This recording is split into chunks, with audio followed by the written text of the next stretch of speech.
Hello YouTube! Today I will be showing you how to make a 1.4.7 Bukkit server. And you may be wondering, why am I making this tutorial for 1.4.7, considering 1.5 though? Well, the truth is, 1.5 Bukkit isn't officially out yet, and it's very buggy and a lot of plugins haven't been updated yet. So let's get right started to it. We're going to go to this website here. Oh, not this. Is craftbukkit, and you're going to click download the recommended build.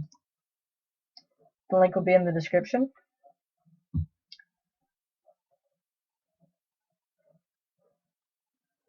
So you're just going to click keep, and while that's downloading, we're going to create a new folder. You can name it whatever you want. I'm just going to name it Bukkit Server. Open this up. What the hell does this keep opening? Alright, so once that's done downloading,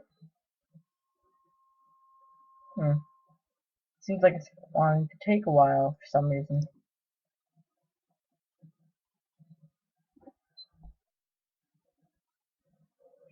Okay, well anyways, I'm going to pause the video, and when it's done downloading, I will bring it back. See you in a couple minutes, guys.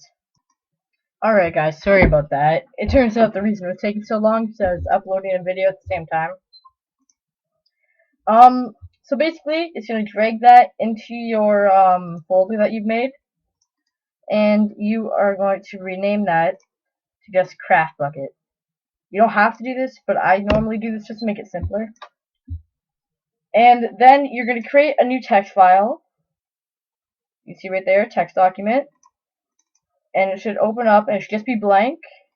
And you're going to want to copy everything in here into this. Sometimes it's going to be different depending on how your computer works, like what type of computer you have, what type of Java you have. But this is how it's set up for my computer. You can look up different ways if it doesn't work for you. And so here you can see it says 6G. That stands for the minimum amount of RAM that you're going to use for the server, and the maximum, what's over here. Since my computer has 8 gigabytes of RAM, I have this set to just 6. So basically, it's using up quite a bit, but it allows the server to run pretty quickly. So you're going to put that into your start file, and you're going to go to File, Save As, and you're going to change this type of file to all files, and just type .bat at the end of the file name. Click Save, close this out, and you have your start file. Next thing you want to do is just simply double click this. It'll start loading everything up like it would do on a normal Minecraft server. This time you have the CMD screen, or the black window some people call it. And now it just generates all these files here. That's all for your server. You can see your world here. So we're just going to wait until this is done.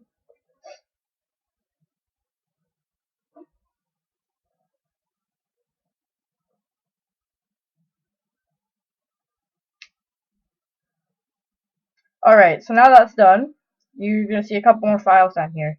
First thing you're going to want to open is this right here, the server thing. The server .notepad file. So here you can change like all the settings you want. Now if you're going to make it cracked, you're going to change the online mode to false. If you're not, I would just leave it at true.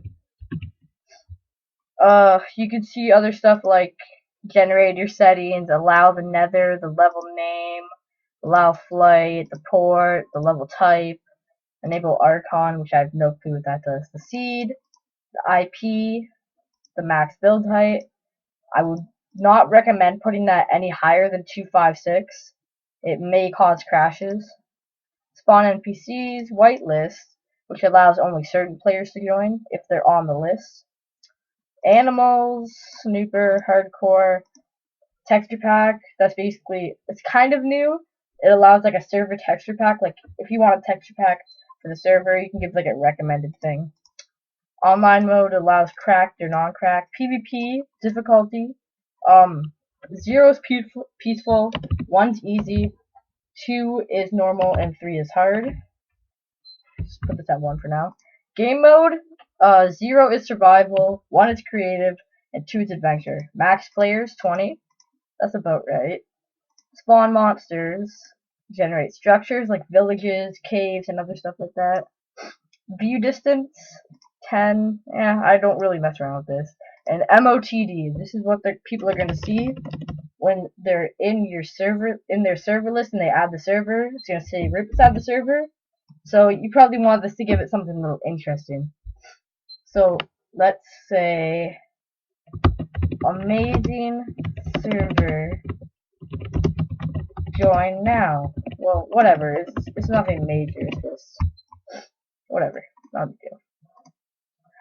So save that. So here's your whitelist. Permissions, don't really mess around with that until you really know what you're doing.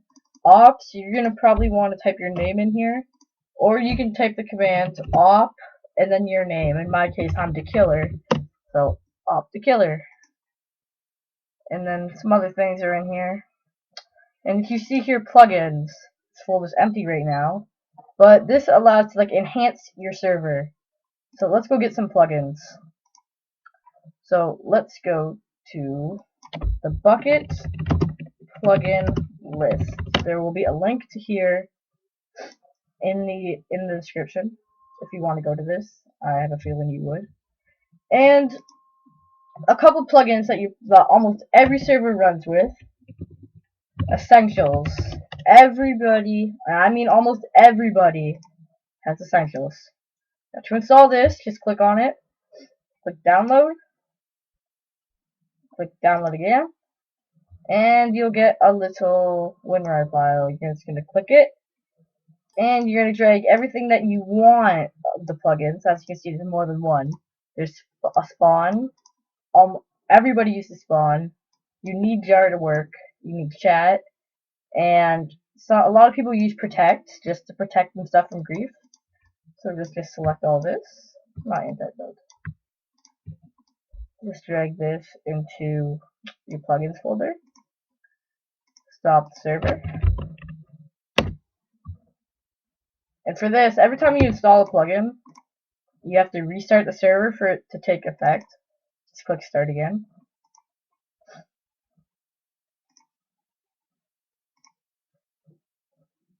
It's taking a minute to open for some reason.